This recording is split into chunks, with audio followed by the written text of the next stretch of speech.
পশ্চিমা দুনিয়ার সাথে চলমান চরম উত্তেজনার পারদ যেন এবার উপচে পড়ছে মধ্যপ্রাচ্যের রণক্ষেত্রে।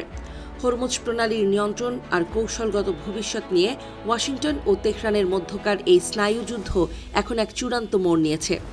আন্তর্জাতিক কূটনীতির টেবিল থেকে শুরু করে যুদ্ধক্ষেত্রের ময়দান সবখানেই এখন কেবলই বিস্ফোরণ আর বারুদের গন্ধ।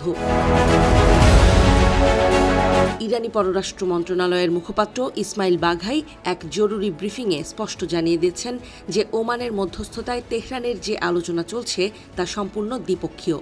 কোনো তৃতীয় পক্ষের এখানে নাক গলানোর বিন্দু পরিমাণ সুযোগ নেই। ওমানের সাথে এই বোঝাপড়ার উদ্দেশ্য হল ইরানের জাতীয় স্বার্থ সুরক্ষিত করার একটি সুনির্দিষ্ট রূপরেখা তৈরি করা।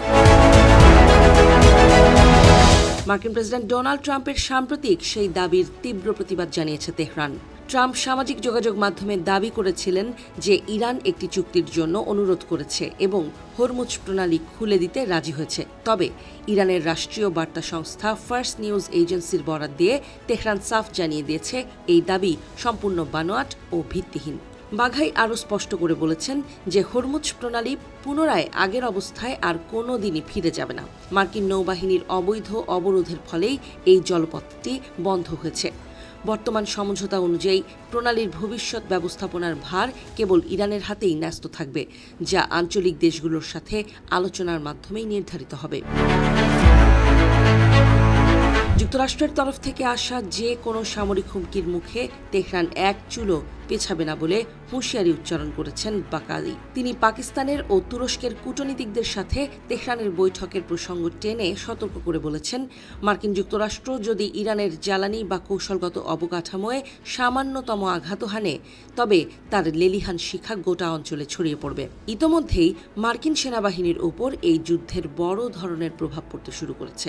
সর্বশেষ পাওয়া খবর অনুযায়ী ইরানের সাথে চলমান এই সংঘাতে আহত মার্কিন সামরিক কর্মীর সংখ্যা বেড়ে দাঁড়িয়েছে 653 জনে, যার মধ্যে 64 জনই উচ্চপদস্থ সামরিক কর্মকর্তা।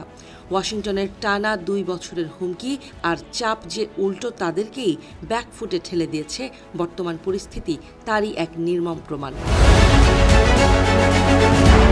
এদিকে হরমুজ প্রণালীর বর্তমান অবস্থা নিয়ে ইরানের সশস্ত্র বাহিনীর মনোভাব আরও কঠোর। ইরানি নেভির সুনির্দিষ্ট অনুমোদন এবং পুনর্নির্ধারিত রুট ছাড়া এই জলসীমায় কোনো বাণিজ্যিক বা সামরিক জাহাজের চলাচল সম্পূর্ণ নিষিদ্ধ করা হয়েছে। ট্রাম্পের তথাকথিত চুক্তির প্রস্তাব বা কাতারি মধ্যস্থতার ফানুস তাই তেহরানের কড়া হুঙ্কারেই নিমিষেই মিলিয়ে গেছে। সামগ্রিক এই পরিস্থিতিতে গোটা মধ্যপ্রাচ্য জুড়ে এখন চরম আতঙ্ক বিরাজ করছে। বিশ্ব অর্থনীতির অন্যতম প্রধান ধমনী এই হরমুজ প্রণালী ঘিরে মার্কিন যুক্তরাষ্ট্র ও ইরানের এই মুখোমুখি অবস্থান যে কোনো মুহূর্তে এক সর্বনাশা আঞ্চলিক যুদ্ধের রূপ নিতে পারে। তেহরান তার অবস্থানে অনড় থাকায় বিশ্ব এখন এক অনিশ্চিত ও থমথমে ভবিষ্যতের দিকে তাকিয়ে রয়েছে।